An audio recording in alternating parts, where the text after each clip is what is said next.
Es gribu teikt visiem grūziņiem, kā dzimusi šeit Latvijā, ka savā laikā 30 gada atpakaļ Grūzija bija tas pats situācija kā šeit Latvijā, un tagad bija cīņas par otro valsts valodu.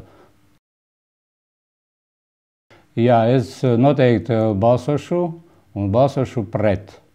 გამარჯობათ ჩვენ თანამემულენე. მე მქვია ნუგზარ მძინარიშვილი, მე ვარ ქართველთა საზოგადოება სამშობლოს თავმჯდომარე ლატვიაში. Ჩვენ ალბათ გავხსოვთ, რომ 1979 წელს საქართველოში იყო ისეთივე სიტუაცია, როგორც ახლა ხდება ლატვიაში.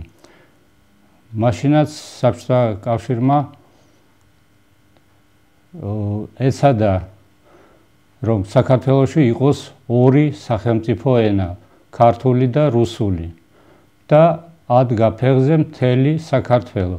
მე მაშინ ვიდექი რუსთაველზე და 4 საათის განმავლობაში ველოდით სანამ პარლამენტმა მიიღო გადაწყვეტილება და ბატონი შევარდნაძე გავიდა ხალხთან და თქვა, რომ საქართველოში იქნება მხოლოდ ერთი სახელმწიფო ენა, ქართული ენა. გაისმა ვაშა, გაუმარჯოს საქართველოს, გაუმარჯოს დედაენას. იმის შემდეგ ალბათ ვინც იყო თბილისში ახსოვთ, რომ სანაპიროზე არის ძეგლი, დედაენის ძეგლი და ყოველ წელიწადს იქ ტარდება სხვადასხვა ღონისძიებები. ამ თებერვლის 18 რიცხვში იგივე სიტუაცია მოხდა ლატვიაშიც.